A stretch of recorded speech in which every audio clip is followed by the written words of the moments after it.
न म्हणा देह माझा ऐसा मग भरवसा कळेल देवाची बरी देवाची बरी देवाची बरी देवाची बरी तुका म्हणे खरे तुम्ही न म्हणा देह माझा ऐसा मग भरवसा कळेल पांडुरंगा करो प्रथम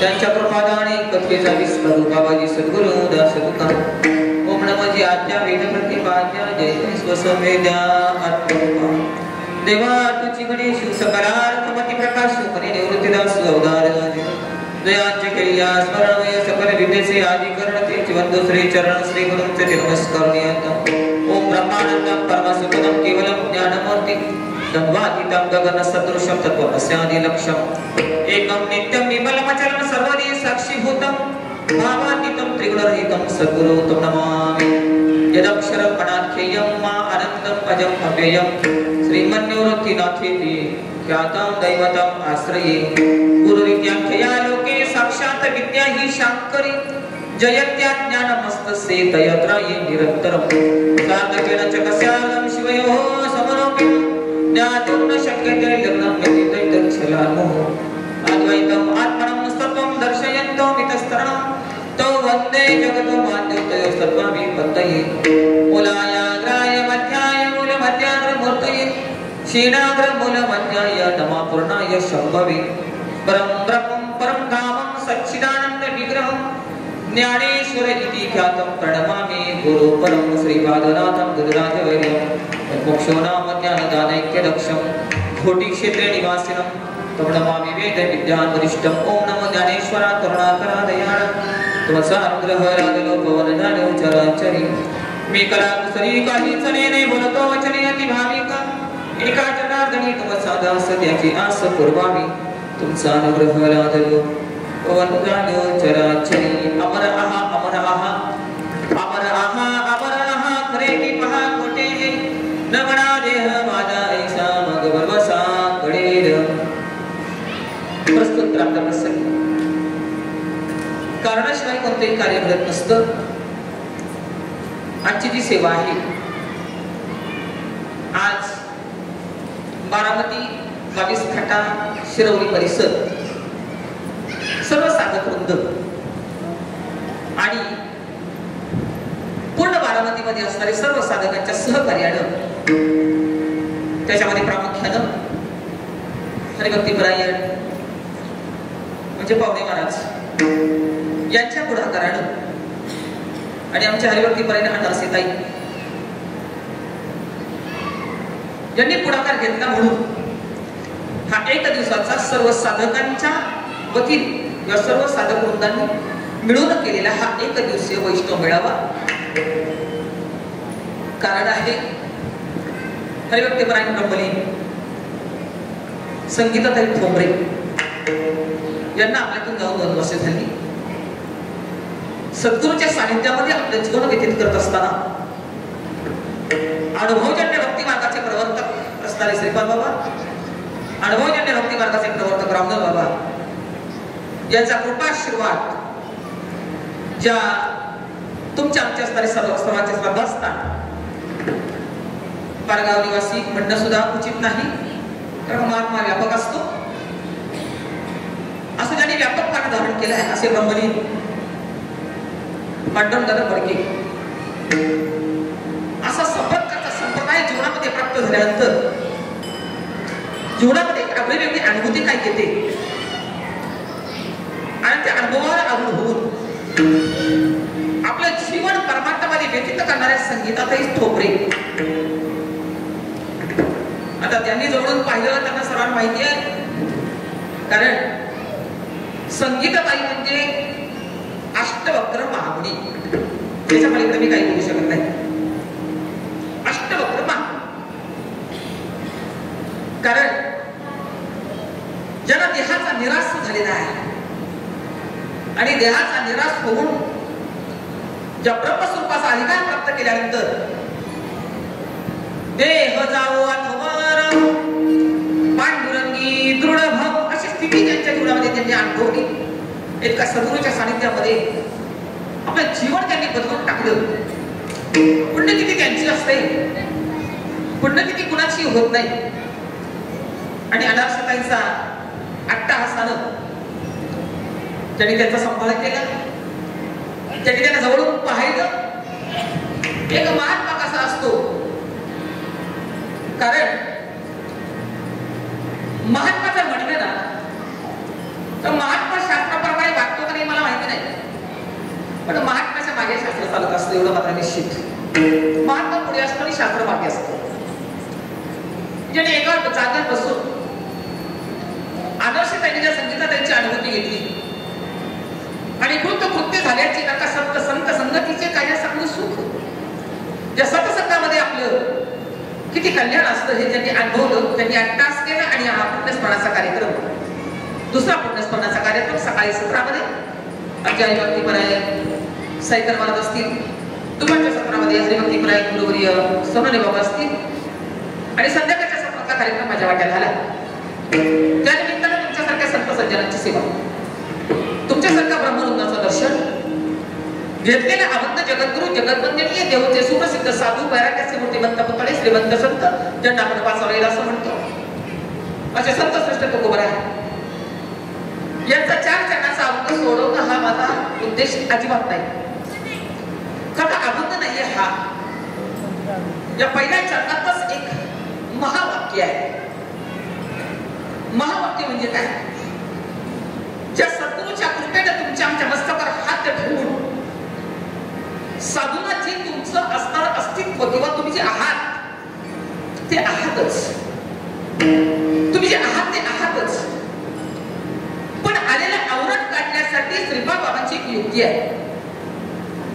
तुम्हाला 7 दिवस जमत नाही ना कार्यक्रमाला एका ठिकाणी राहिला, पण बाबांनी 3 दिवसामध्ये पूर्णपणे सकाळच्या सत्रातले कीर्तन असतील, दुपारच्या सत्रातले कीर्तन असतील, प्रवचन असतील, हरिपाठ असेल, काकडा असेल, संध्याकाळच्या सत्रात कीर्तन असेल, रात्री जागर असेल, हा 7 दिवसाचा आनंद 3 दिवसामध्ये आणून ठेवला.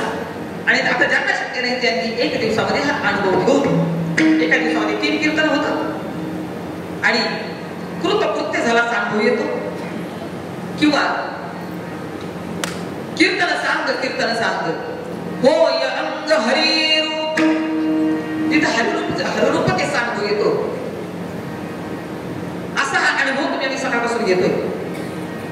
आणि या संध्याकाळच्या सत्राचा कार्यक्रम माझ्या वाट्याला आला. तुकोबरायांचा अभंग हे महावाक्य आहे.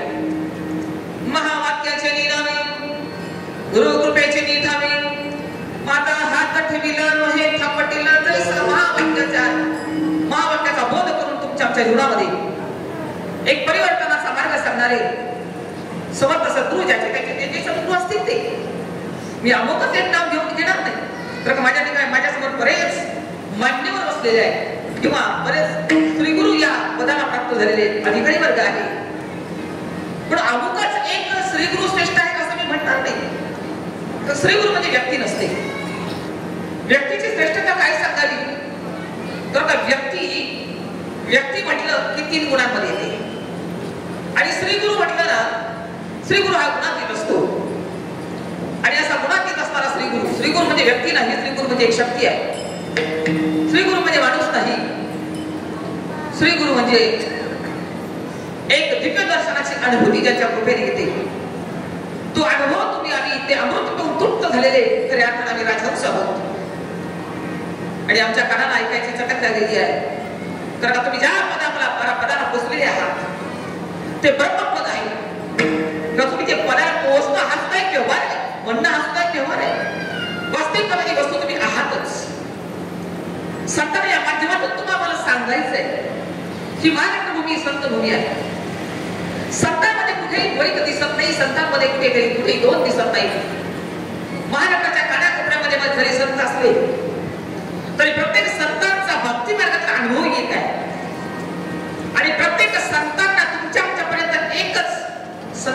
हेच आहे, त्याचा एकच उद्देश आहे की जीव हा जीव नाही, जीव हा ब्रह्म आहे. पण तुम्ही ब्रह्माला सत्यता न देता तुम्ही जगाला सत्यता दिलेली आहे. म्हणजे आमच्या स्वरूपावर जे आवरण आलेलं आहे. कारण का शास्त्रामध्ये अज्ञानाच्या दोन शक्ती सांगितल्या. एक आवरण नावाची शक्ती आणि दुसरी विक्षेप नावाची शक्ती आहे. आवरण नावाची शक्ती काय करते तर आपल्या स्वरूपाला झाकून टाकते आणि विक्षेप नावाची शक्ती काय करते तर नको तेच दाखवते. आणि नको ते दाखवल्यामुळे आम्हाला माणूस समजतो. आम्हाला करतेपणा भक्तेपणा आम्ही आमच्याकडे घेतलाय. मी जन्माला येतो, मी मरतो असं मी समजतो. मी व्यवहारी आहे असं मी समजतो. मी देह आहे असं मी समजतो. वास्तविकपणे सगळं अध्यस्त आहे तुमच्या अधिष्ठानावर. म्हणजे तुम्ही जे आहात त्याच्यावर हे सगळं अध्यस्त आहे. अज्ञानी लोक म्हणतील या प्रमाण नाही, पण ज्ञानी हे त्याच्यामध्ये आम्ही म्हणू लागलो. मी कीर्तनकार आहे, मी प्रवचनकार आहे, मी अमुक आचार्य आहे, मी रामायण आचार्य आहे, मी भागवताचार्य आहे, असे नको त्या उपाधी आपण लावून घेतल्या आणि आपल्या स्वरूपाला कमी खूप झालं. साधू संतांना काय सांगायचं? साधू संतांचा अभ्यास काय? परमार्थ म्हणजे काय आहे? परमार्थ म्हणजे जीव ब्रह्म ऐक्य ज्ञान. याच्यापेक्षा वेगळा परमार्थ अजिबात नाही. त्याच्यामध्ये तुम्ही जे करताल, तुम्ही जे करताल ते कर्मच असेल. अगदी कीर्तन करणं हे सुद्धा एक कर्म आहे. कीर्तन करणं हे सुद्धा बरोबर कीर्तन करणं हे सुद्धा एक कर्म आहे. पण आम्ही ह्या कर्माला परमार्थ समजू लागलो. वास्तविकतेची गोष्ट याहून वेगळी आहे. तुम्ही जे करताल, हो अगदी कीर्तनाला जाताना सुद्धा मी ही साडी नेसू का, मी ती साडी नेसू, आम्ही याच्यामध्ये बघतो असतो. जेव्हा महाराज असेल तर मग ह्याच्यावर हे सूट होईल का, उभा करणं लावू का, आडवा करणं लावू का, कोणतं धोतर नेसतो चाललेलं आहे. मला निंदा नाही करायची कोणाची, पण तुम्हाला सत्यापर्यंत न्यायचं आहे. आणि ते सत्य काय आहे? ते सत्य म्हणजे तूच आहेस. ते सत्य म्हणजे तूच आहेस. पण आम्हाला जे समजतोय ना तसे आपण नाही. मी जन्माला येतो, मी मरतो, किंवा मी गरीब आहे, मी श्रीमंत आहे, मी कर्माच्या अधीन आहे. करतेपणा आपण आपल्याकडे घेतला, पुन्हा आपण भोगता झाला. या सगळ्याच्या परे असणारं परब्रह्म स्वरूप तू आहेस. पण आलेला आवरण आहे. म्हणून सर्व संत सांगतात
बांधून ठेवलंय.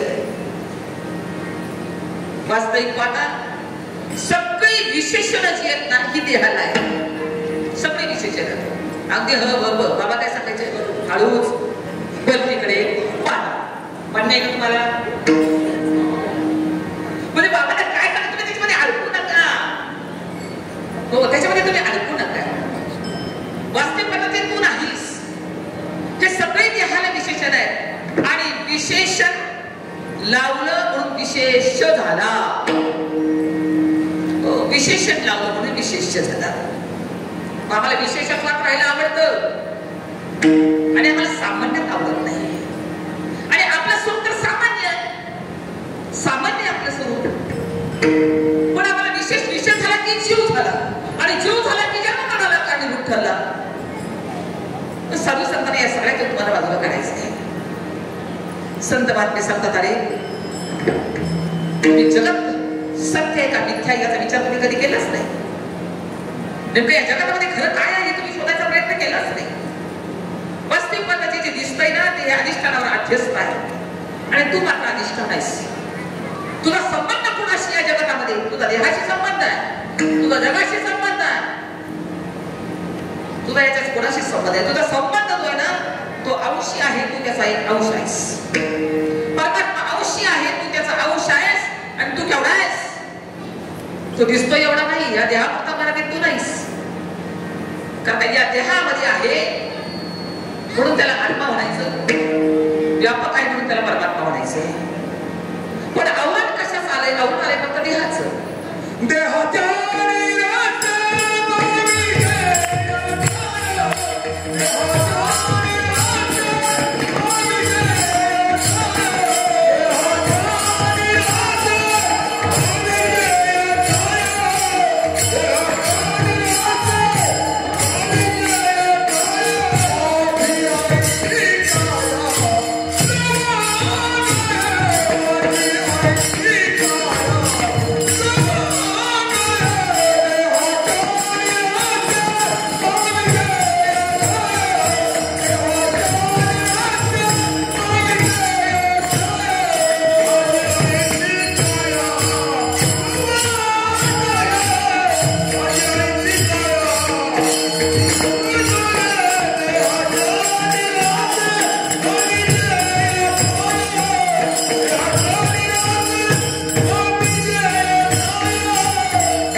माझी ऐसी काया जवळ, माझी काया जोपर्यंत ब्रह्मरूप होत नाही तोपर्यंत, देहाचा निराश होत नाही तोपर्यंत, देहाचा निराश करायचा हो म्हणजे नेमकं काय करायचं? तर शास्त्रामध्ये लय चिंतन सांगितले. माझी काया जोपर्यंत ब्रह्मरूप होत नाही तोपर्यंत, काया म्हणजे शरीर, हे शरीर पंचमहाभूताचं आहे. हे पंचमहाभूताचं म्हणजे पृथ्वीचं शरीर आहे. या पृथ्वीचं जोपर्यंत पृथ्वी पाण्यामध्ये लीन होत नाही, पाणी जोपर्यंत तेजामध्ये लीन होत नाही, तेज जोपर्यंत वायूमध्ये लीन होत नाही, वायू जोपर्यंत आकाशामध्ये लीन होत नाही, आकाश जोपर्यंत महतत्वामध्ये लीन होत नाही, महतत्व जोपर्यंत मायामध्ये लीन होत नाही, माया जोपर्यंत ब्रह्मामध्ये लीन होत नाही, ही काया ब्रह्मरूप होण्यासाठी मला लय चिंतन करावं लागेल. नेमकं मी कोण आहे? आपली दृष्टी, दृष्टीमध्ये परिवर्तन करणे याला परमार्थ आहे. बाबा सांगायच्या दृष्टीमध्ये तुम्ही परिवर्तन करू शकत नाही. परिवर्तन करायचं त्या दृष्टीमध्ये तुम्ही आहात ना, ती वस्तू तयारच आहे. वस्तूला प्राप्त करायचा विषय नाही.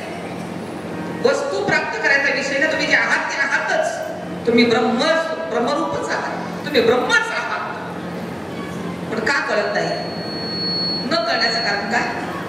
आम्ही उपाधी धारण केलेली आहे, ती अंतकरणाची. जीवाची उपाधी आहे ती अंतकरण आहे आणि ईश्वराची उपाधी ती माया आहे.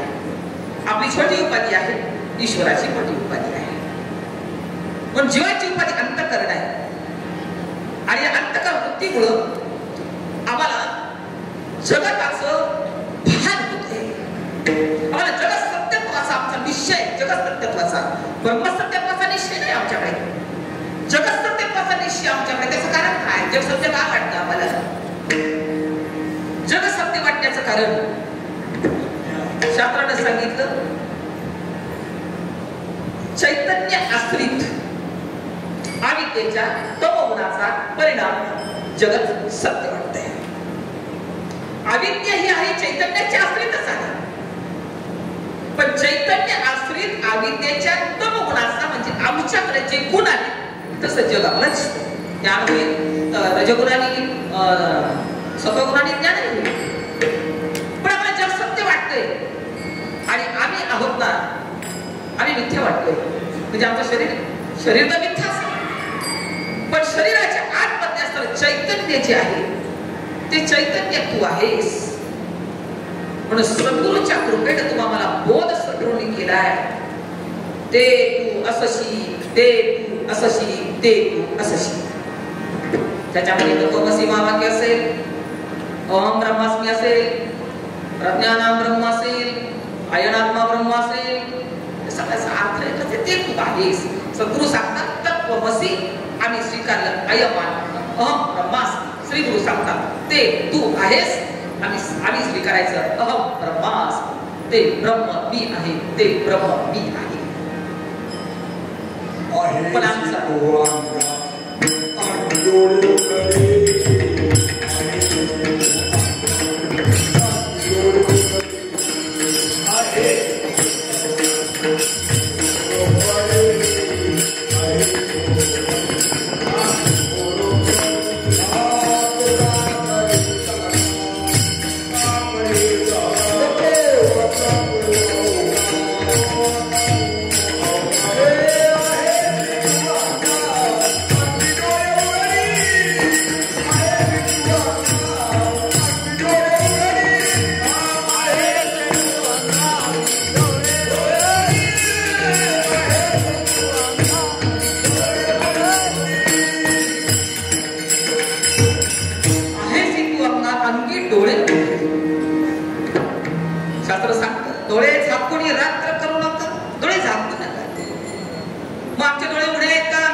आम्ही जगत पाहतो की आमच्या दृष्टीला ब्रह्माची अनुभूती आहे म्हटले नाही.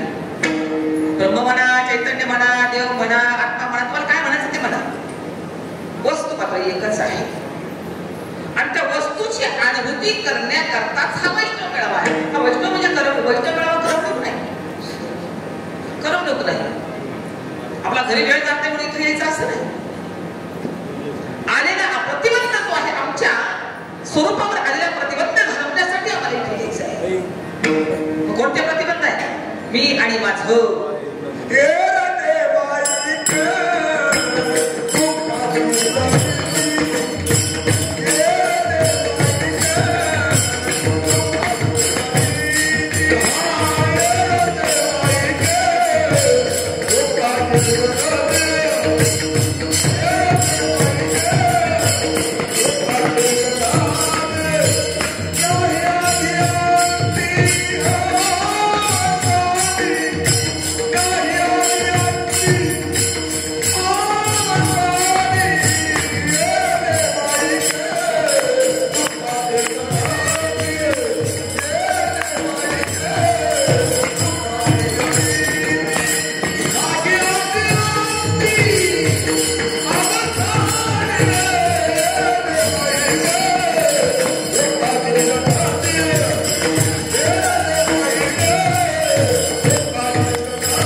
संबंध काय आहे? म्हणून साधू संत सांगतो, तो संबंध आहे ना, उपाधीचा आणि तुझा किती काळामध्ये नाही, काल नाही, आज नाही आणि उद्या नाही. तू याच्यापेक्षा वेगळा आहेस. वेगळा म्हणजे नेमकं कसा आहेस तू? उपाधी वेगळे तुम्ही निर्विकार.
निर्विकार आहात, अव्यक्त आहात. पण आम्ही व्यक्तामध्ये आलो, व्यक्तामध्ये आलो, निर्विकारानं आकार धारण केला आणि आमच्यामध्ये विकार घुसला. निर्विकारानं आकार धारण केला तर आमच्यामध्ये विकार घुसला. संत महात्मे मात्र युक्ती प्रयुक्तीने त्यांना ते सांगायचे, बाबा रे तू पाणी वेगळा आहे, तू पाणी वेगळे, तुम्ही निर्विकार. काहीचा संसार तुम्हाला या हात 60-70 वर्षाचा नाहीच नाही, पण जन्मभराचा संसारही तुझ्या ठिकाणी नाही. तू वेगळा आहेस रे, तू वेगळा आहेस. साधू संतांना सांगायचंय. ते तत्वज्ञ संत स्वीकारत, पण याचा स्वीकार कुणी केलाय? जीवाने याचा स्वीकार केलाय. याचा स्वीकार मात्र संतांनी केलेला आहे. म्हणून आपल्या जीवनामध्ये ती स्थिती प्राप्त करून घेण्यासाठी पाहिजे साक्षीला सद्गुरू.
आणि काय स्वभावता नाश, स्वभावता नाश आहे की नाही? या सगळं नाशवानच आहे. पण पाहिजे साक्षीला सद्गुरू. तर तू अविनाशी तू आहेस, तू अविनाशी आहेस हे समजून घेण्यासाठी, याची अनुभूती करण्यासाठी पाहिजे साक्षीला सद्गुरू. जसं उन्हाळा संपला, उन्हाळा संपल्यानंतर झाडांना पानं फुलं बहरली गेली आणि ज्या अर्थी पानं फुलं बहरली, झाडाला पालव्या फुटल्या, त्या अर्थी समजून घ्यायचं वसंत ऋतू आलेला आहे. त्या अर्थी वसंत ऋतू आलेला आहे. तसं आपण जे अविनाशी तत्व आहोत, आपण जे निर्गुण तत्व आहोत, त्या स्वरूपाची अनुभूती करण्याकरता अमृत अनुभव आम्हाला सांगतो. आता उपाय वनवसंतू जो आज्ञेचा आहे वतंतू अमृताची परिमूर्तू कारुण्याचा बोले मागोष्टी नाद सांगतात. वसंत ऋतू सद्गुरु रूपी वसंत ऋतू अमूर्त असणारा ब्रह्म मूर्त रूप घेऊन तुम्हाला अमृताकडे नेण्यासाठी सद्गुरूचं पण हे एक नाटक असतं बरं का. व्यक्तामध्ये येतात अमूर्त असणारे मूर्तामध्ये येतात आणि तुम्ही आम्हाला अमूर्त करता. ही सद्गुरूची एक लीला आहे. आणि सद्गुरूनं लीला करून परत आपल्या स्वरूपाशी लीन होतात. तुम्ही जे जे महात्मे पाहिले, जे जे महात्मे ब्रह्मलीन झाले, नाही राहिले प्रपंचामध्ये, नाही अडकून घेतलं कधी प्रपंचामध्ये, आपल्या स्वरूपाशी एकाकार झाले, आपल्या स्वस्थानाला निघून गेले. काका पावावया प्रस्थान. कुठे जायचंय आपल्याला, जायचंय म्हणण्यापेक्षा आपण आहोतच. आपण जे आहोत ते आहोतच. कुठं जायचं नाही, कुठे यायचं नाही. आपण जी वस्तू आहोत ती आहोतच. पण जे आवरण आलेलं ना ते आवरण काढण्याचं सामर्थ्य सद्गुरूकडे एक लीला आहे. सद्गुरू काय करतात, आपल्यातली शक्ती साधकाच्या मस्तकावर हात ठेवून, आपल्यातली शक्ती साधकाच्या मस्तकावर हात ठेवून त्याला सद्गुरू कृपा करतात. दृष्टी कृपा करतात, स्पर्श कृपा करतात, शब्द कृपा करतात. हो, दृष्टी सद्गुरूची दृष्टी जर पडली तरी साधक मोठे होतो. वास्तविक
कीर्तनकार जर असतील तर कीर्तनकार करतात असा त्याचा अर्थ होतो का?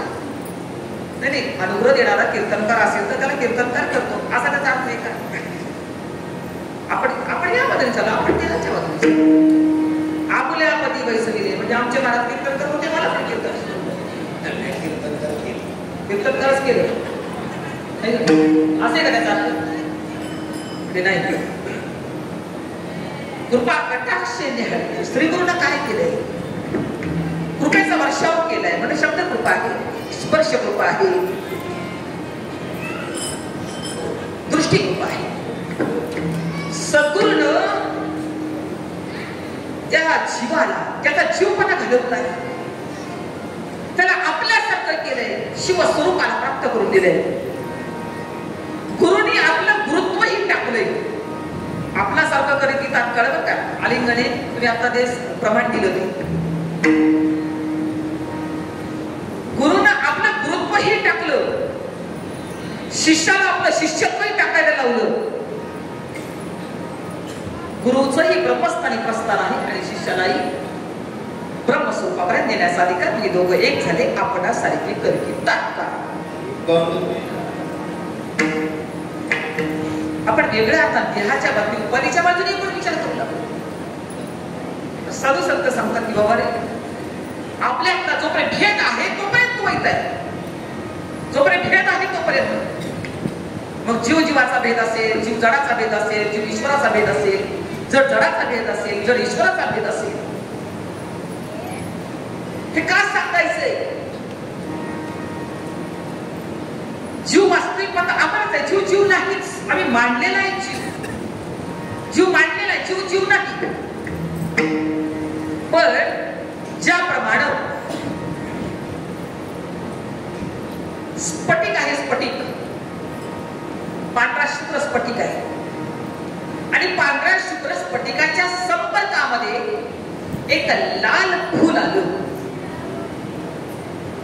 मग स्फटिक पांढरा शुभ्र असताना सुद्धा लाल फुलाच्या संगतीमध्ये आल्यामुळं ते स्फटिक जसा लाल वाटतो ना, जसा लाल भासतो ना, तर त्याला संग भ्रांती असं म्हणतात. दोघं एकत्र आले आणि भ्रांती झाली. भ्रांती काय झाली? तांबडा स्फटिक आहे, तांबडा स्फटिक आहे, तांबडा स्फटिक आहे. वास्तविक होता स्फटिक तांबडा नाही, त्याला संसर्ग झाला तो तांबड्या फुलाचा. म्हणून पांढरा शुभ्र स्फटिक जसा तांबडा भासतो ना, तसं आम्ही जी वस्तू आहोत ना ती आहोतच. पण आम्ही जे स्वीकारलंय, आम्ही जे स्वीकारलंय ना, आम्ही जीवपणा स्वीकारलाय. आणि जीवपणा स्वीकारल्यामुळं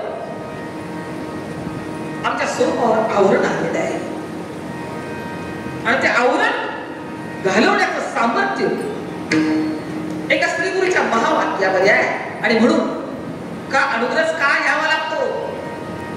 हो, का घ्यायचा? त्याचं कारणच ते आहे, आमच्या वृत्तीवर आलेलं आवरण घालवण्यासाठी श्री गुरुची एक किमया आहे, श्री गुरुची एक लीला आहे. आणि श्री गुरु ते आवरण घालून तुम्हाला सांगतात, बाबा रे, तू दिसतोय की तू नाहीस, दिसतोय ते तू नाहीस. का आहे ते दिसत नाही, आहे की नाही? आहे ते दिसत नाही, ते दिसल्याशिवाय राहतच नाही. आहे ते कुठं दिसतंय? आपलं स्वरूप दिसतंय का? नाही दिसत. नाही ते नाही ते दाखवायचा आपला प्रयत्न चाललेला आहे ते नाही ते दाखवायचा आपला प्रयत्न चाललेला आहे. नाही आपण तेच आपण दाखवतोय. पण सांगू का, नाही ते दाखवण्यासाठी अट्टास करावा लागतो, आहे ते दाखवण्यासाठी काहीच अट्टास नाही. आम्ही जसे आहोत ना, आम्ही जसे आहोत ना, आहोतच. पण आम्ही जसे आहोत तसे न दाखवता आम्हाला काहीतरी समाजासमोर वेगळं, आम्हाला काहीतरी भासवायचं, आम्हाला काहीतरी वेगळं दाखवायचं, मग तुम्हाला अट्टास करावा लागतो. मी म्हटलं तर खोटं बोलायला आहे ना, संजय भाऊ 100 वेळेला विचार करावा लागतो. आणि खरं आहे ना, खरं ते सहज मुखातून जातं. सहज बोलण्या, सत्य बोलण्यासाठी काय अट्टास करावं लागेल? काहीच नाही. पण खोटं जर बोलायचं असेल ना, तुम्हाला एक गोष्ट खोटी सांगायला 100 वेळेला विचार करावा लागतो आणि सत्य सहज बाहेर पडतं. तसं आपलं स्वरूप जे आहे ना, सामान्य ते आहेच, ते दाखवायसाठी अट्टास नाही करायचा. पण आम्ही जे नाही ते दाखवायसाठी आपल्या समाजासमोर अट्टास आहे.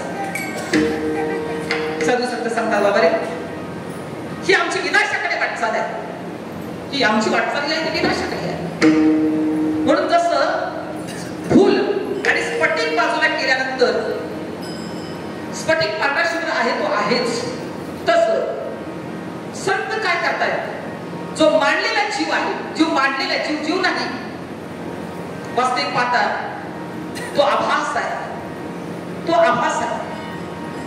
मग आम्ही शास्त्र सांगतं त्याला बाधित करण्यासाठी बाधिता वृत्ती, आमची वृत्ती बाधित व्हायला पाहिजे. म्हणजे कसं, जसं रस्त्याने चालल्यावर मृगजळ पाहिल्यावर तुम्ही मृगजळाला सत्यता दिली तर तुम्ही मनाने ठरवलं ते कुठं खरं असतं का एका क्षणात, आहे की नाही? त्यासाठी काय करावं लागलं? मंत्र म्हणावं लागले का, तंत्र म्हणावं लागले का? नाही. मृगजळाला पाहिलं ताण नाही लागले तरी मृगजळाला पाहिलं तर तुम्ही असं म्हणता का नाही आता मृगजळाचं पाणीच पिऊन घेतो ते सत्यच आहे? म्हणजे नाही, एका क्षणामध्ये निश्चय असा झाला, एका क्षणात निश्चय झाला. हा, ते कुठे खरं आहे का? बागुलबुवाला पाहिलं, बागुलबुवाची विधी कुणाला आहे? ज्याला बागुलबुवा कळतच नाही ना, अज्ञानाला बागुलबुवाची आहे का? आपल्याला बागुलबुवाची भीती आहे? एका क्षणात नाहीच बागुलबुवा नाहीच, एका क्षणामध्ये निश्चय होतो ना, तो तसाच निश्चय इकडे जसा बाधित नाहीच, तो तसं जगत नाहीच. संतांची दृष्टी व्यापक आहे. हो, सत्य या जगतामध्ये असणार चैतन्य स्वरूपाशी एकाकार झालेले आहेत. आणि तुम्हाला मला सांगण्यासाठी आले, जग दिसलं तर दिसू द्या, काही फरक पडत नाही. ती म्हणतात मग आता जर सत्य सगळं असं म्हणजे सगळं खोटच आहे, सगळं खोटच आहे, मग आम्ही तर रोज उठल्यापासून झोपेपर्यंत आहे की नाही, सुखाचा अनुभव दुःखाचा अनुभव कोरपळून निघालोय आम्ही याच्यामध्ये. आणि तुम्ही म्हणता सगळं खोटच आहे, संसार खोटा, देह खोटा, आणि सकाळपासून तो आम्हाला दुःखाचे चटके बसतायत, आम्ही कसं काय खरं म्हणायचं, खोटं म्हणायचं. म्हणजे सत्य आहे, पण विचार संतांच्या विचाराला ते बाधित होतो. सत्य आहे, सत्य म्हणजे सत्य दिसतं, वाटतं, सत्य वाटतं, पण संतांच्या विचाराला ते बाधित होतो.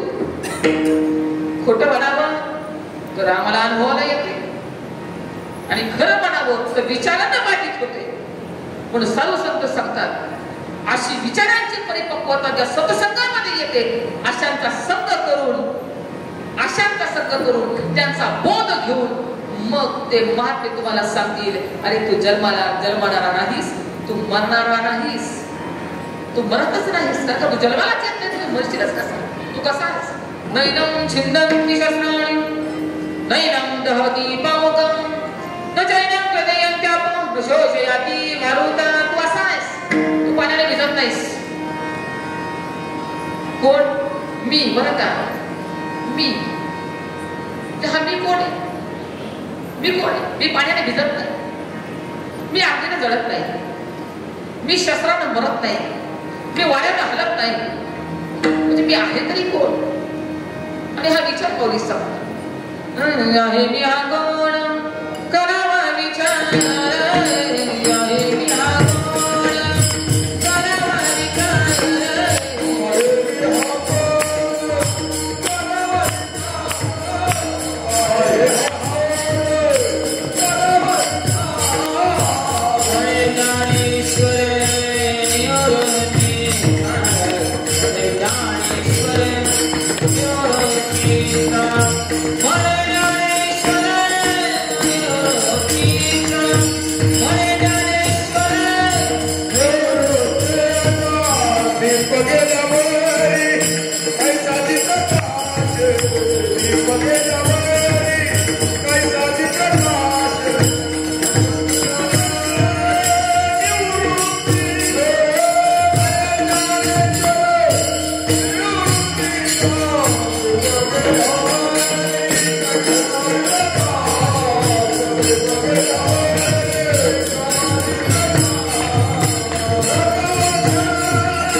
करून ठेव. दिवा गेल्यावर चाच पडत बसायचं काय? दिवा गेल्यावर चाच पडायचं का? दिवा आहे तोपर्यंत झाकाबाकी करून ठेवायची. हो, सकाळची तयारी म्हणजे रात्रीच करून ठेवली. लाईट गेल्यावर काय करायचं? मिक्सरवर वाटून ठेव, नाही की नाही? दिवा आहे तोपर्यंत सगळं करून घेतलं. व्यवहारात का कळतं आपल्याला दिवा आहे तोपर्यंत? जोपर्यंत देहामध्ये चैतन्य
ब्रह्म साक्षात्कार करून घे.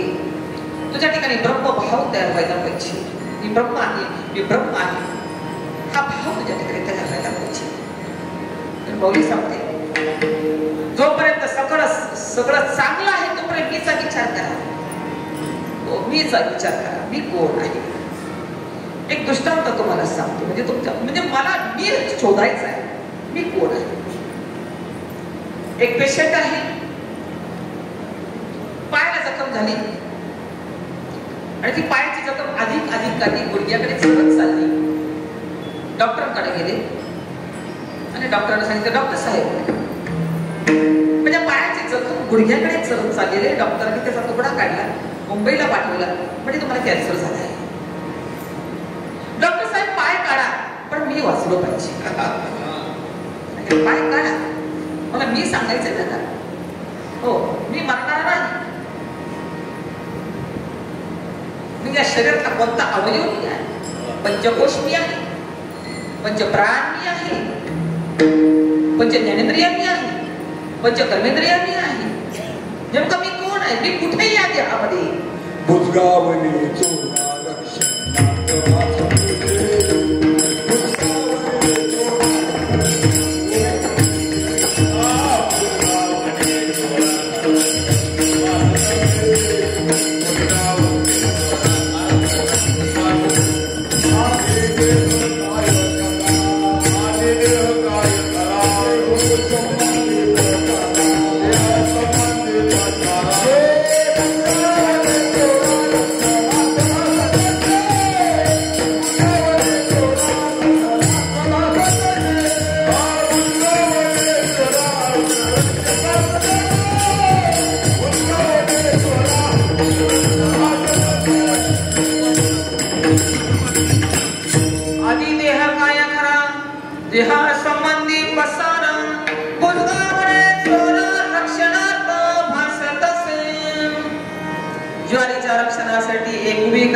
एक आडवी काठी, शर्ट घातला, खाली पॅन्ट घातली, वरती टोपी घातली.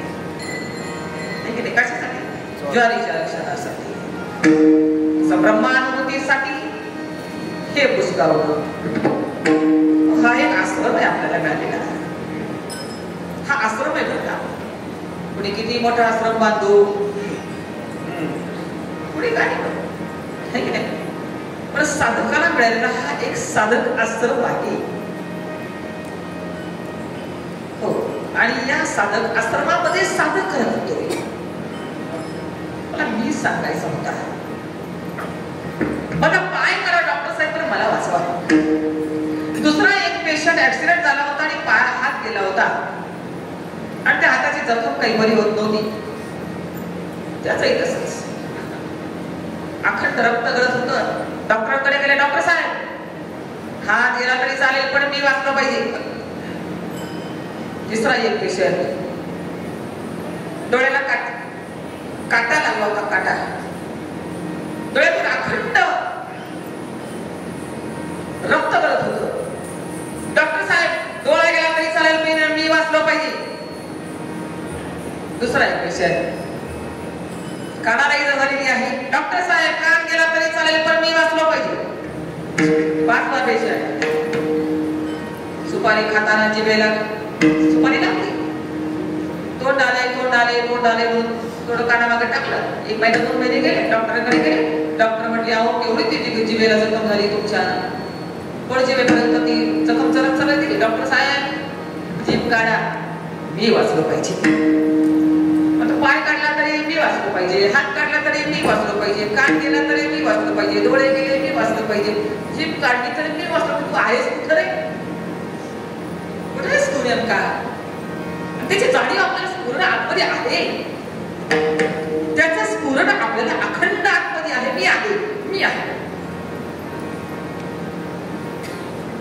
म्हणजे पहा, रात्रीचे आपण सगळीकडे जेवायला बसतो एकत्र, घरातली मंडळी, शेजारी मोबाईल नाही, देवाचा दिवा पण मारवलेला आहे आणि तेवढ्याच लाईट कोणीच कुणाला दिसत नाही, कोणीच कुणाला दिसत नाही.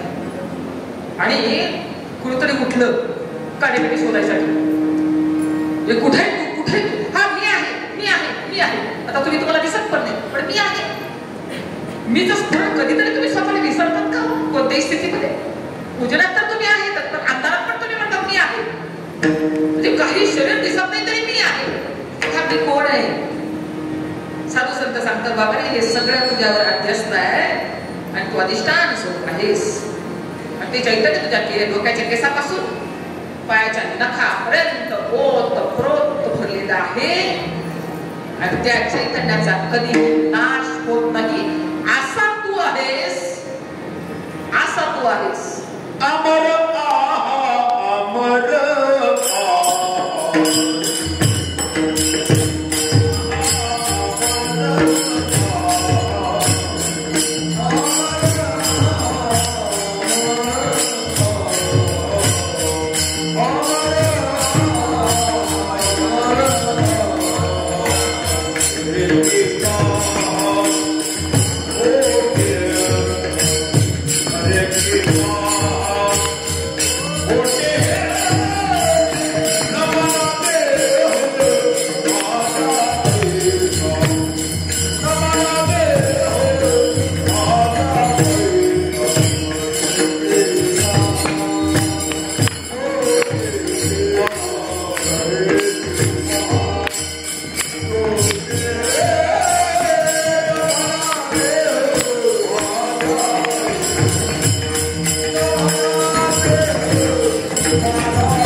जन्मणारा नाहीस म्हणून बाबा सांगायचे आम्ही नाही आधीमधीचे, आम्ही देवाच्या यादीचे.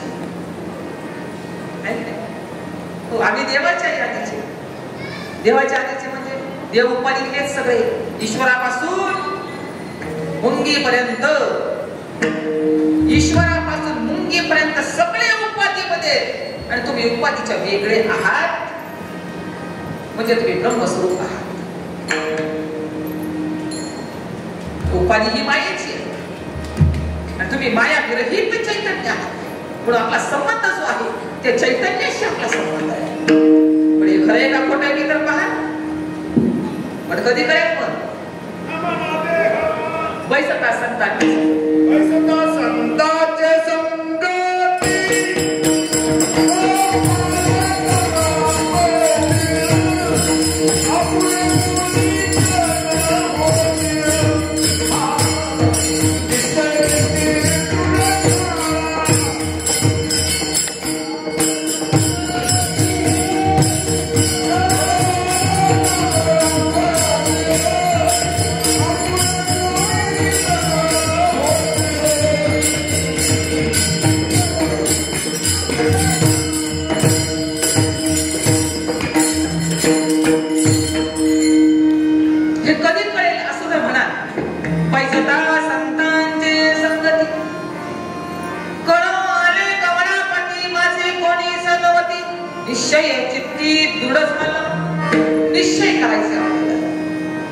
निश्चय जर केला निश्चयाचे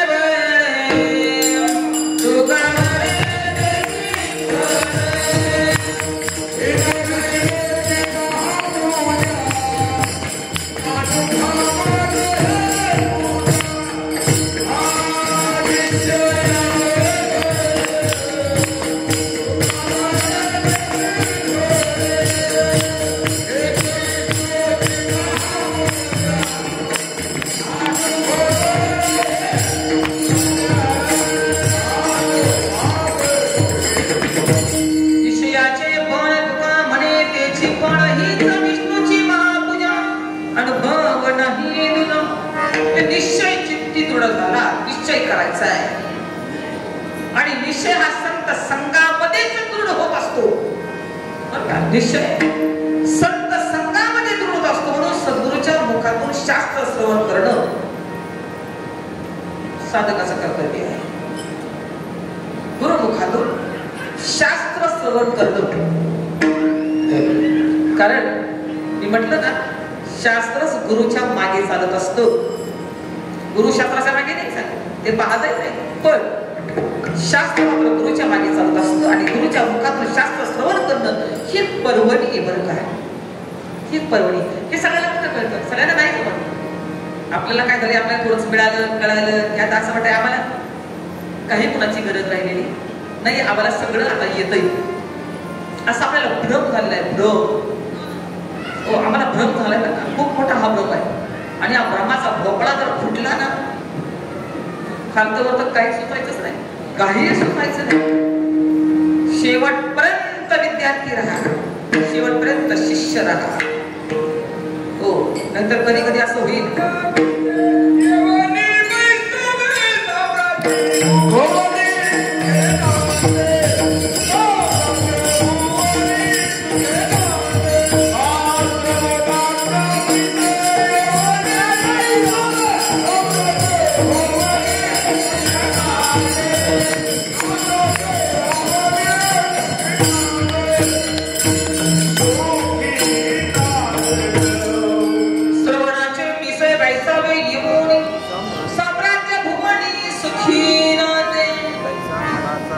विश्वाचं साम्राज्य म्हणताना तुमच्या पायाशी ओळख केली म्हणजेच तुम्ही ते ब्रह्मरूप आहात, तुम्ही विश्वव्यापक आहात ही अनुभूती सद्गुरूच्या सानिध्यात ते तुम्हाला करता येईल. विश्वव्यापक आहात तुम्ही, नव्हे विश्व तुमच्या पोटामध्ये सामावलेलं आहे. इतके तुम्ही मोठे आहात, इतके तुम्ही मोठे आहात. पण प्रमाण झालंय संकोचनी कार्य झाला असेल लहान, पण आपण स्वतःला लहान का समजतो? भेदबुद्धीमुळं. ही भेदबुद्धी संतांच्या सतामध्ये शास्त्र श्रवणानच आपला हा भेद जात असतो. ब्रह्म व्यापक आहे याचा निश्चय होत असतो. जगत मिथ्या आहे, ब्रह्म सत्य आहे हा निश्चय करण्यासाठी सत्संगाचं नियोजन आहे.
आणि संत संगतीमध्ये दृढ निश्चय आपला होतो.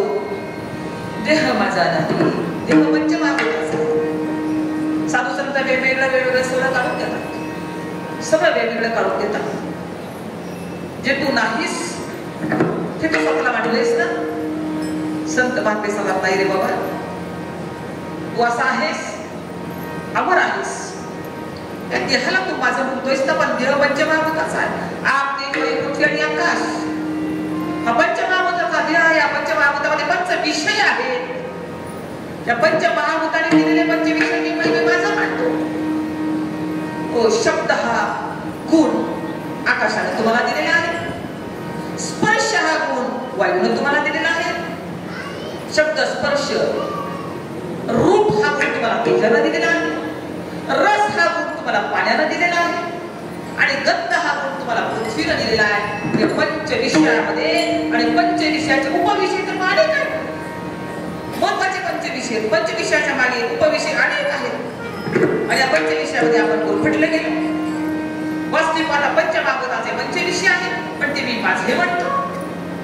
म्हणून संत काय करतात, तुम्हाला युक्ती प्रयुक्तीनं वास्तविक आता उपाधी घेऊन तुम्ही आम्ही आलोय. उपाधीमध्ये राहूनच ही गोष्टी आम्हाला समजून घ्यायची आहे आणि उपाधी बाधित करायची. म्हणजे कसं, आपण शेंगदाणा पेरताना आपल्या घरी शेंगाची कापणी लागते की नाही, तो शेंगदाणा आपण ज्या शेतात पेरतो, तो शेंगदाणा पेरताना आपण काय करतो, बाजारात आणता ती थापी आपण खाली काढतो, शेंगाचं पोतं खाली काढतो. त्याच्या बियांच्या जे शेंगदाणे असतात ते वेगळे असतात. त्याचं वरचं टरकल काढायचं, फोडायचं, वरचं टरकल काढायचं, शेंगदाणा पेरायचा. शेंगदाणा पेरल्यानंतर शेंगदाणा टरकल घेऊन उगून येतो आणि खाताना आपण टरकल टाकूनच खायचं. तसं उपाधी शिवाय आम्हाला आमचा ब्रह्मभाव होणार नाही. उपाधी घेऊन आलो, पण उपाधी, कारण शास्त्र असं सांगतं, जो ज्याला पाहतो तो त्याच्याहून वेगळा आहे. जो ज्याला पाहतो, आपण ज्याला पाहतो ना, आपण जाणतो की नाही, जो ज्याला जाणतो तो त्याच्यापासून वेगळा आहे. जो ज्याला पाहतो तो त्याच्यापासून वेगळा आहे. आपण जाणतो, कशाला जाणतो, आपण आपल्या देहाला जाणतो, आपल्या त्या पंचविषयाला जाणतो. या देहाचा आपण अभ्यास करू शकतो. जो ज्याला जाणतो तो त्याहून वेगळा, तुम्ही वेगळे आहात. म्हणून या देहाला माझं म्हणू नका, कारण देहाला एकदा माझं जर म्हटलं तर भले कोटी ब्रह्महत्या मी देह म्हणता, कोटी ब्रह्महत्या येऊनिया वाट थांबत नाही. मग देहाला माझं म्हटलं तर कोटी ब्रह्महत्या करत असतील तर संत संघामध्ये जाऊन आपला स्वविचार करावा. स्वसामर्थ्यानं म्हणजे तुमच्यामध्ये तेवढी शक्ती आहे. फक्त काय करायचंय, जीवानं जीवपणाचा लोप सोडायचा आहे आणि ब्रह्मस्वरूपाचा लाभ घ्यायचा आहे. सांडुनिया मीटपणाचा लोभ, मिठे सिंधुत्वाचा जेतला लाभो तैसा आम देऊनी शंभू शामवी झालो. मिठानं मिठाचा लोभ सोडावा आणि मिठानं समुद्रामध्ये उडी घेऊन समुद्राचाच लाभ घ्यावा. लोभ ममता दबडू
चिंतन करा.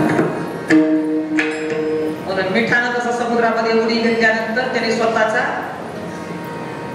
उपाधीचा लोभ सोडून तसा समुद्राचा स्वरूपाचा लाभ घेतला, तसं जीवानं जीवपणाचा लोभ सोडावा आणि ब्रह्मस्वरूपामध्ये उडी द्यावी. म्हणजे जीवपणा टाकू देवा. तुका म्हणे बळी जीव द्यावा. बळी सद्गुरूला काय द्यावं असं जर तुम्ही म्हणतात, सद्गुरूला काय द्यायचंय असं जर तुम्ही म्हणतात ना, तर सद्गुरूला जीव द्यावा लागतो. पण आम्ही सद्गुरूला अनेक उपहार घेऊन जाऊ असं नाही करतात. असं कधीच करू नये. सद्गुरूला जाताना काहीतरी घेऊन जावंच. हातामध्ये सद्गुरूला भेटायला जाताना कधी मोकळ्या हाताने जाऊच नाही, पण आधी जीवपणा सोडावा. सद्गुरूच्या चरणाशी शिष्याने जीव द्यावा आणि गुरु मरावा. बरं काय संप्रदायाचं पण गुरु मरत नाही, दुसरे घोटाळे शिष्य जीव दे.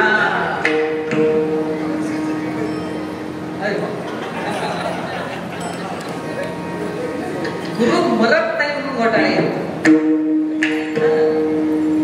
गुरु मरावा लागतो आणि शिष्याने जीव द्यावा लागतो. मरायचं म्हणजे नाही अशी यायची का म्हणजे नाही. गुरुच्या मनामध्ये मी गुरु आहे हा भावही त्यांनी टाकावा लागतो आणि शिष्याने आपला जीव सद्गुरूच्या चरणाशी द्यावा लागतो. सद्गुरूला काय लागतं असं म्हणतो तुमचा जीवपणा जीवच द्यायचे म्हणजे तो तुमचा जीवपणा घालवण्यासाठीच प्रयत्न सद्गुरूचे असतात. म्हणून सद्गुरूच्या संगतीमध्ये आपली परिपूर्णता आहे.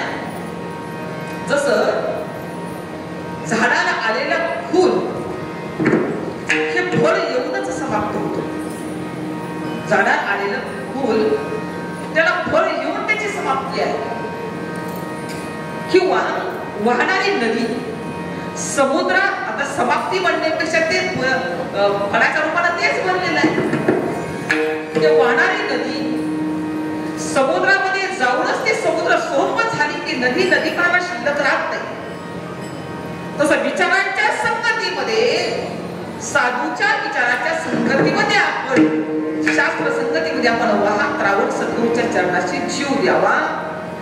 मग परमार्थाची अनुभूती मग अनुभूती आहे तशी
दुसरं जगात सिद्धच होत नाही.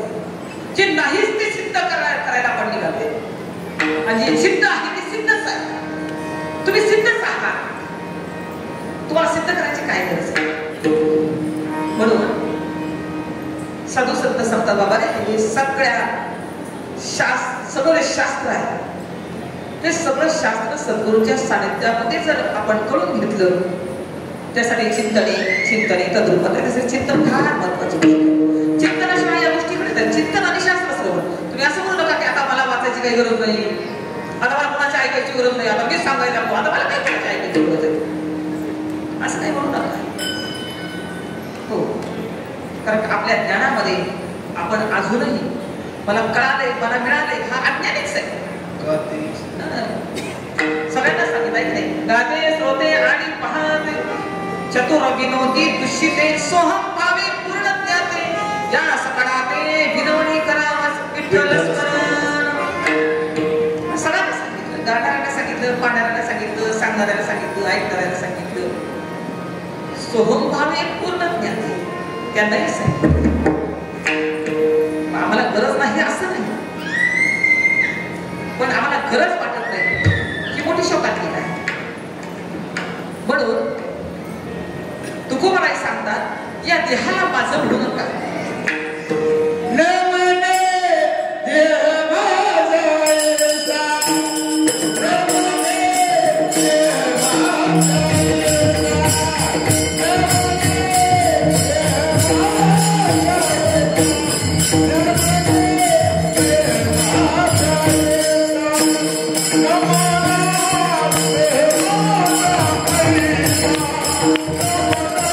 Yeah.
परमात्मा ऐसे एक वस्तू असते जी वस्तू ज्या दिसे ज्ञान असतं परमात्मा नावाची वस्तू आहे वस्तूच म्हणतात त्याला व्यवहार वस्तू प्राप्त करून घेणं असतं म्हणणं व्यवहारच आहे आणि परमात्म्याच्या ठिकाणी व्यवहार नाही परमात्म्याच्या ठिकाणी होतच व्यवहार नाही पण आम्ही म्हणतो ना की प्राप्त करून घ्यायचंय हा प्राप्तीचा व्यवहार आहे प्राप्त झालं हे बोलणं सुद्धा एक व्यवहारच आहे परमात्म्याच्या ठिकाणी कोणताही व्यवहार नाही आणि परमात्मा तोही आहे पण आमची स्थिती जी आहे अव्यवहार्य स्थिती आहे आणि व्यवहारामध्ये अडकून आम्ही जीवपणा धारण केलेला साधू संत संत संतामध्ये त्या बोधाच्या चिंतनानं बोध दिला बोध सांगाती मार्ग दावी लागली साधूनं बोध देऊन आम्हाला मार्ग दाखवले आहे त्या मार्गाधारे वर्तावे हो विश्व हे मोहरे लावावे अलौकिक न होवावे लोकांप्रती लोकांमध्ये आम्ही काही वेगळे आहोत आपण लौकिकत्व लोकांमध्ये दाखवून होतात कारण म्हटलं ना आपण आहे ते आहोतच दाखवायचा विषय नाही पण सतसंगामध्ये ती गोष्ट कळून तुम्हाला घ्यायची आहे त्यानं काय होईल मी देह नाही आपल्या आतमध्ये अखंड स्फुरण चालू आहे अखंड स्फुरण आहे त्या अनुसंधानाशी एकरूप होण्याचं सामर्थ्य तुमच्यामध्ये आहे अखंड अनुसंधान जसं अर्जुनाला सांगितलं ते अनुसंधान सांगितले माझे अनुसंधाने संकल्प जाणणे निषेध वत्याने चोक याची नाम येत व्यातीलावशी मध्या स्वरूपापावसी ते अंतकणेचे तुझपाशी कोणी जात असे अखंड अनुसंधान आणि आम्हाला अखंड अनुसंधानाची रीत आमचं अखंड चालूच आहे अखंडच आहे पण आम्ही खंडित का झालो अखंड आहे म्हणून सद्गुरूचा कृपावर शाव आम्हाला काय करतो या अखंड जे आहे त्याच्याशी एकरूप करण्याचं सामर्थ्य सद्गुरूच्या वाणीवर आहे सद्गुरूची वाणी अभूतपूर्व वाणी आहे अलौकिक अशी वाणी आहे ती वाणी ज्यावेळेला कानावर पडते ना ती वाणी कानावर पडते ना त्यावेळेला आपल्यामध्ये जी अखंड आहे ना त्याची अनुभूती आपल्याला येत असते अखंडच आहे ओंकार प्रणव उच्चार होय साचार आत बघ कैसा तो शब्द अमृतमय तो मी ऐसा तो मी सद्गुरूने दिलेल्या बोधानं तो मी आहे काळानंतर मग जगात त्याला भीती कशी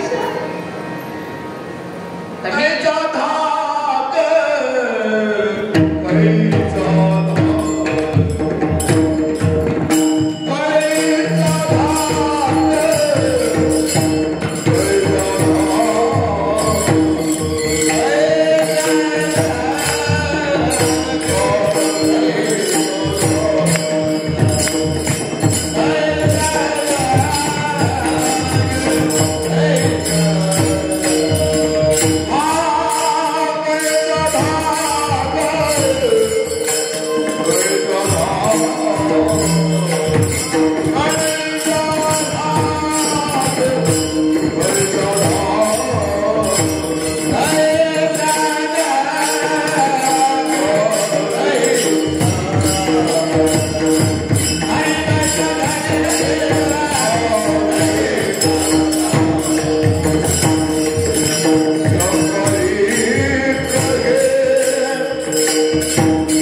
ज्ञान झालं, ज्ञान हे स्वरूपामध्ये लीन होतं. ज्ञान झालं, पण ज्ञान जर स्वरूपामध्ये लीन जर झालं नाही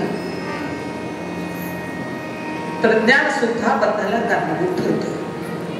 ज्ञान ते स्वरूपी मिळून जायचे. ज्ञान सुद्धा बंधाला कारणीभूत. ज्ञान अज्ञान खंडन माऊली सांगतात. ज्ञान सुद्धा बंधाला कारणीभूत होतं. ज्ञानोत्तर भक्ती सुद्धा साधू संतांनी सांगितलेली आहे. काहीचा हात तो कसा होतो? निर्मळ, निर्द्वंद, निशंक, विचारितावनी सुखानंद हृदय आपल्या आपल्या आनंदामध्ये तो राहतो. धुन में धुन, आपली धुन, पराई धुन, पाप आपल्या आपल्या मस्तीमध्ये. आणि आपल्यातली मस्ती आपल्याला राहते. आपल्या आपल्या मस्तीमध्ये तो राहतो. निसंग तुम्हासी राहणे एकट नाही कटकट साहू येतो. निसंग आणि एकटे आहे. ज्या विश्वामध्ये तुम्ही एकाच एका जनार्दनी एकपणे उभा चैतन्याची शोभा शोभा. उपाध्याय वेगवेगळे आहेत का? चैतन्य वेगवेगळे आहे. उपाध्याय वेगवेगळे आहेत. उपाध्याय वेगवेगळे उपाध्याय.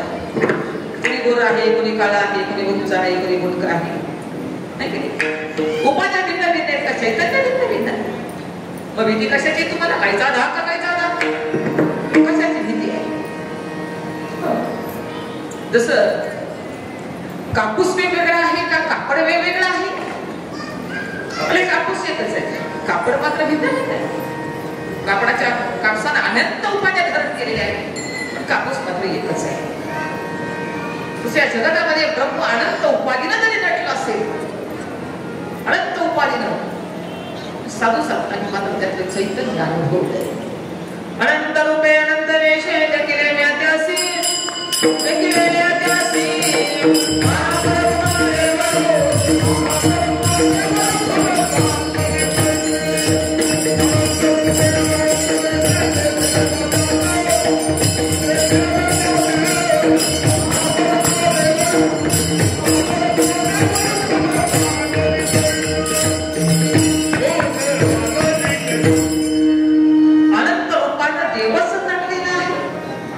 उपाध्याय भिन्न भिन्न सकल रूपाधीमध्ये असणारं चैतन्य मात्र एक आहे. तुम्हाला भीती कोणाची? भीतीच नाही राहिली. हो, कशाचीच भीती नाही राहिली. कारण मरण तर मला नाही. मरणाची भीती संपून गेली. सगळ्यात आधी मरणाची भीती आपल्याला. साधून मरणालाच मारून टाकायची ताकद तुमच्यामध्ये गेली. मरणालाच मारून टाकलं, मेल्यावर नाही. जिवंतपणी उदाहरणार्थ आपल्या संगीतात आहे. भीतीच नव्हती. मरणाची कुठे भीती होती? नव्हती भीती मरणाची. देहाकडे कधी लक्ष दिलं नाही. मी कसा आहे हे पाहिलंच नाही. म्हणून अष्टावक्रमुनी, मी त्यांना अष्टावक्रमुनी म्हणेन. कारण ज्यावेळेला जनक राजाच्या दरबारामध्ये अष्टावक्रमुनी प्रवेश केला आणि सगळी सभा त्यांच्याकडे पाहून हसू लागली. सभा का असली? सभेने फक्त बाहेरच्या चर्माचंच फक्त परीक्षण केलं. फक्त चर्माचं परीक्षण केलं. गडीबाबडी 8 ठिकाणी असलेले अष्टावक्रमुनी, वास्तविकता त्याला कारण काहीतरी कारण घडलं होतं. अष्टावक्रमुनी आईच्या पोटामध्ये असताना वडील शास्त्राचं अध्ययन करत होते. संस्कृतचं अध्ययन करत होते. आणि संस्कृतचं अध्ययन करत असताना एक शब्द कृष्णशास्त्रींना माहिती असते, एक शब्द जर चुकला तर त्याचा अर्थ बदलतो. एक शब्द काना मात्र उकर असं काहीतरी चुकलं असेल तर ते अष्टावक्र मुनींनी आईच्या पोटातून ते सुधारून सांगितलं. तेव्हा त्यांना असं वाटलं आईच्या पोटात असताना जर एवढा ज्ञान येतं बाहेर आल्यानंतर म्हणजे ज्ञानामध्ये सुद्धा झुंज असते की ज्ञानामध्ये ते कोंबड्याची झुंज बरी ना ती बैलांची टक्कर बरी ना मग ज्ञानामध्ये जर झुंज असेल तर काहीच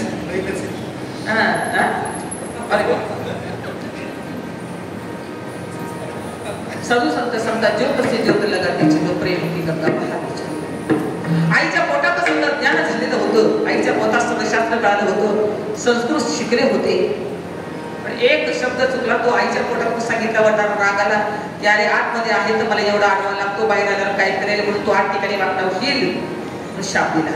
ते अष्टावक्र म्हणी अष्टावक्र म्हणी जनक राजाचे श्री गुरु आहेत. त्यांनी सांगितलंय जनकाला सांगितलंय कारण जनक म्हणजे विधेयी आहे. विधेयी म्हणजे अमरा हा अमरा म्हणजे विधेयी देहामध्ये असं विधेयी म्हणजे देहाचा आणि माझा काही एक संबंध नाही. मी म्हटलं ना टरकल टाकूनच शिकणारे पाहिजे तसं हे टरकल हे टाकायचंच आहे. मरण या टरकलला फिरणारा सूक्ष्म देह मरण हे स्थूल देहा इथंच पडतो. स्थूल देह इथंच पडतो. सूक्ष्म देह 84 लक्ष मध्ये फिरतो आणि आत्मा मात्र कुठे जात नाही येत नाही तो मी आहे. मी कुठे जात नाही मी कुठे येत नाही तो मी आहे. तो मी आहे. आणि जनक राजाच्या दरबारामध्ये अष्टावक्र मुनींना असल्यानंतर त्या परीक्षा फक्त चांबड्याची केली होती. बोधाची परीक्षा झालीच नव्हती. म्हणजे जनक राजाला ज्यावेळेला तो बोध घेऊन जनक राजाला ब्रह्मरूप करण्याची साधना जनकाला दिली अष्टावक्र मुनीने. तेव्हा जनकाला कळालं की अरे हे सगळं जगतच खोट आहे. तेही खोट आणि हेही खोट. म्हणजे आम्हाला सद्गुरूच्या सानिध्यामध्ये आमचा एवढा निश्चय होतो जसं झोपल्यानंतर आम्हाला जर स्वप्न पडलं झोपल्यानंतर जर आम्हाला स्वप्न पडलं तर ते स्वप्न नित्य कधी ठरतं. म्हणजे जागा झालेला आपण म्हणतो काय स्वप्नाचं काय खरं ते कधी उठल्यानंतर स्वप्न खरंच आहे. स्वप्न खरं आहे पण स्वप्नातून जागा झाल्यानंतर आपण म्हणतो स्वप्न कुठं खरं असतं का जागृतीमध्ये आल्यानंतर. म्हणजे स्वप्नात स्वप्न खरं होतं पण डोळे उघडल्यानंतर स्वप्न खोटं ठरलं पण उघड्या डोळ्याने पाहिलं स्वप्न हे खरं आहे की खोटं आहे. उघड्या डोळ्याने पाहिलं स्वप्न साधू संत सांगतात हे खोटं आहे. संतांच्या संगतीमध्ये स्वप्नाचा मिथ्या ठरेलच ठरेल पण जागृती सुद्धा मिथ्या ठरते आणि संत तुम्हाला एका परमार्थिक सत्तेमध्ये तुम्हाला वाटचाल करतात. तुमचा प्रवेश परमार्थामध्ये करून घेतात. एवढी संतांची महती आहे. म्हणून कैसा धाक म्हणजे अरे सगळं जगामध्ये तू एकटाच एक आहेस. तुला भीती आहे कोणाची पण आपला माणूस निर्भय आहे निशक्क आहे. त्याला भीती राहत नाही कोणाची. तर त्याला मरणालाच त्यांनी मारून टाकलेला आहे. म्हणून सद्गुरूची कृपा एवढी आहे की संगीताताई मरणाला कधीच घाबरल्या नाहीत. आणि असा अजून एक आहे अष्टवक्र शंकर महाराज श्रीगोंद्याची आले बसल्या सद्गुरूच्या साधेमध्ये निर्भय काय भीती नाही कोणाची. काय कुणी येऊन खायला घालतंय कोण उचलून घेतय कोण कुठं ठेवतंय त्याचं काही होऊ दे मी आहे असा निर्भय निसर्ग. कारण का तुम्ही जी वस्तू आहात ती आहातच. म्हणून तो गोराई सांगतात देवाची बाई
सुरुवातीच्या काळामध्ये बाबांच्या काळामध्ये साधी म्हणायला पुढे नव्हतं बरं का प्रमुख महाराज.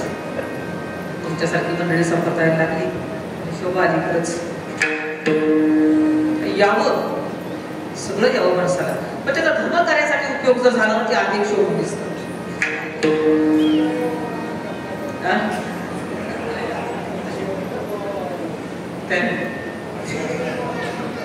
हा सगळं यावं पण अंगात नाही यावं. म्हणजे आपल्याकडे जे जे गुण आहेत ना त्या प्रत्येक गुणाचा उपयोग धर्म कार्यासाठी व्हायलाच पाहिजे, तर ते शोभून दिसतं.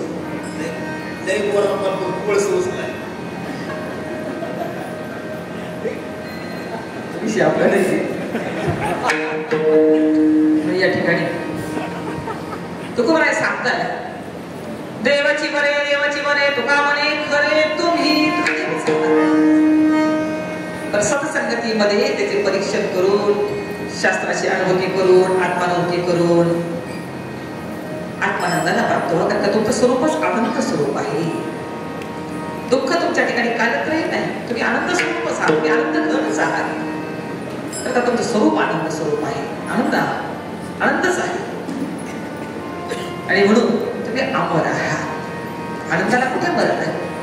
मरणाला मारून टाकण्याचं सामर्थ्य सद्गुरूच्या कृपेनं. मरण माझे मरण गेले मज केले अमर. ठाव कुशीला बुड कुसला ओस ओसले देह भाव. साधू संत काय करतात माहिती का? आत्यंतिक निवृत्ती, परमात्माचा अर्थच असा आत्यंतिक दुःखाची निवृत्ती, परमात्माची प्राप्ती. संतांकडे लयरूप निवृत्ती नाही, संतांकडे आत्यंतिक निवृत्ती. लयरूप निवृत्ती म्हणजे काय? एखादं वाढलेलं झाड फक्त त्याच्या खांद्या जर छाटून काढले ना आणि त्याचं मूळ जर तसंच ठेवलं तर पाऊस पडला तर त्या खांद्याला अजून बहर येतो. ही लयरूप निवृत्ती आहे. आणि आत्यंतिक निवृत्ती म्हणजे मुळापासूनच झाड छाटून टाकल्यानंतर त्याला परत पानं फुले येत नाही, असं साधू संतांनी तुम्हाला आम्हाला केलेलं आहे. मरणालाच मारून टाकले, त्याची कारणच संपवून टाकली. वासना असेल, दुःख असेल, कर्म असेल, पापपुण्य असेल, याची आत्यंतिक निवृत्ती. म्हणून आत्यंतिक निवृत्ती आणि परमानंदाची प्राप्ती हा परमार्थाचा मूळ हेतू या वैष्णवाच्या माध्यमातून याचा प्रचार आणि प्रसार सर्व अधिकारी वर्ग असेल, सगळे गुरुजन. आता इथं जर पाहिलं तर सगळे माझ्यासमोर असलेले अधिकारी आणि गुरुजन वर्गच आहेत. पण एकमेका सहाय्य करू हवी सुपत्र, एकमेकाच्या हातात हात घालून पायात पाय घालायचं नाही, पायात पाय घालायचं नाही, हातात हात घालायचा. पायात पाय घालला की पडलं म्हणून समजायचं, हातात हात घालून धर्म करायचं, सहकार्य करायचं. कळायला कुठं ऐकायला जावं, पुढे निरोप दिला व सांगायला या तर सांगायला जावं. माझं म्हणून नाही, माझ्या स्त्री गुरुच आहे, जे असेल ते माझं स्त्री गुरुच आहे. तर त्यांनी जर हे दान मुक्त असताना वाटलं नसतं, ते आपल्याकडे कालं नसतं. यात आपला खालीचा वाटा आहे, पण त्याचा वाटा फार मोठा वाटा आहे. पण त्यांच्याकडून राही न ते ठाई उगाच संतांचे पायनं मागे न करी काही, तुझी आन गावी ठोबा या न्यायानं. पण त्यांच्या चरणाशी श्रवण करा, परिपक्व व्हा, ध्यान करा. पण आज खऱ्या अर्थानं ब्रह्मलीन आणि भक्तपराय संगीताताई ठोंबरे 2 वर्षापूर्वी आपल्या हे लोकांचा निरोप घेतला. वास्तविक कुठे गेल्याच नाही. हो, फक्त हा स्थूल देह आहे याचा त्याग केला, सूक्ष्म देहाचं परिवर्तन केलं, सूक्ष्म देह बाधित केला आणि सद्गुरूच्या चरणाशी झाले. पण त्यांच्यातलं साधुत्व, त्यांच्या देह कसा आहे हे न पाहता त्यांच्यातलं साधुत्व ओळखलं, ते म्हणजे अनर्सताई. आणि अनर्सताई त्यांचा सांभाळ केला. तर त्यांचं घरचं कसं आहे काय आहे सगळं त्यांच्याच पाहिजे, म्हणजे संगीताताईंच्या. पण अनावश्यक त्यांच्यातलं साधुत्व ओळखून त्यांचा सांभाळ केला आणि त्यांची इच्छा होती हा कार्यक्रम अविरत असा पुढे चालत राहावा. त्याच्यामध्ये सहकार्य करणारे सर्व हरिभक्तपरायण गुरुवार अधिकारी मंडळी, सर्व साधक मंडळ, चवळे कीर्तनकार, प्रवचनकार खूप लांबून अगदी आमच्या जगताप महाराज किती लांबून आले. हे श्रीवर देवाला सगळे सर्वजण इकडे चिखली वरणारे, झेंडे मारत आले, केवळ सगळे म्हणत आले, सर्व या ठिकाणी कीर्तन मारत आहेत, रायकर मारत आहेत. किती एक कोण सांगू नाही की आमच्या रेणा रेडणीवर पाटील मारत आले आणि सगळे धर्म कार्यासाठी सहकार्य करणारे. म्हणून या ठिकाणी सकाळपासून हा जो उपक्रम राबवलेला आहे त्याचा हेतू एकच आहे, जीव ब्रह्मरूप आहे, जीव अमर आहे, मी मरणारा नाही, मी अमर आहे, मरणारे शरीर आहे. सूक्ष्म देह बाधित करून आपण आपल्या स्वरूपाच्या ठिकाणी प्रस्थान करायचं आहे, ब्रह्मस्थानी प्रस्थान करायचं आहे. या हा शुद्ध हेतू घेऊन हा वैष्णव मिळावा असाच अविरत पुढे चालू राहील, चालू आहे. हा खेळ मध्ये एकुल्याचा म्हणून वेळा घडविला. म्हणून त्यांच्या हा कार्यक्रम होता. त्यांच्या चरणाशी भावपूर्ण श्रद्धांजली समर्पित करून या सेवेला या ठिकाणी पूर्ण करा.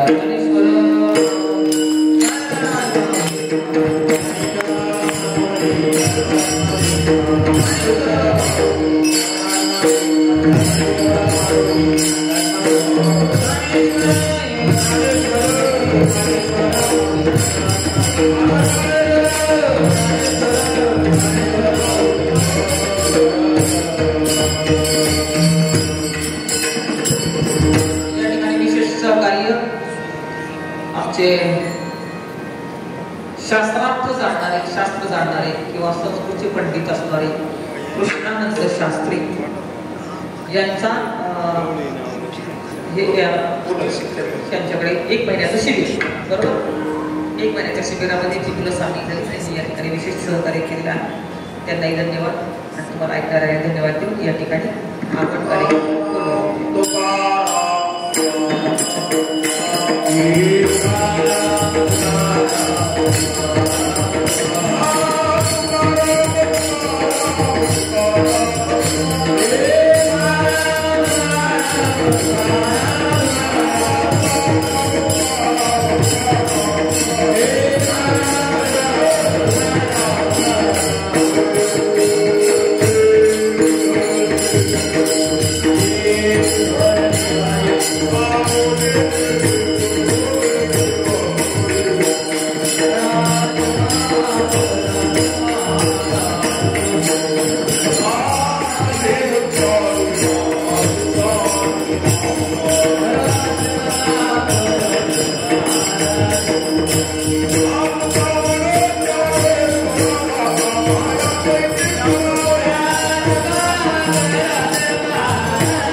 समर्थ सद्गुरु श्रीपाद बाबा, समर्थ सद्गुरु रामदास बाबा, समर्थ सद्गुरु पांडुरंग दादा या संत महात्म्यांच्या पूर्ण कृपेने तसेच पांडुरंग परमात्म्यांच्या पूर्ण आशीर्वादाने हा सद्गुरु ब्रह्मलीन गुरुवर्य संगीताताई ठोंबरे त्यांचा द्वितीय पुण्यतिथी सोहळा पुण्यस्मरण, त्यानिमित्ताने हा 1 दिवसीय वारकरी वैष्णव मेळावा, त्यामध्ये सकाळचं उद्घाटनपर कीर्तन, सकाळचं कीर्तन हरिभक्तपरायण गुरुवर्य संजय महाराज सायकर यांची सुसरावी सेवा झाली. त्यानंतर दुपारची पंगत आणि नंतर दुपारच्या सत्रामध्ये हरिभक्तपरायण गुरुवर्य दत्तात्रय महाराज सोनवणे यांनी सुसरावे असणारा कीर्तन नवीन मार्गदर्शन आपल्याला केलं, त्याबद्दल बाबांनाही धन्यवाद. नंतर सुंदर अशी चक्री प्रवचन.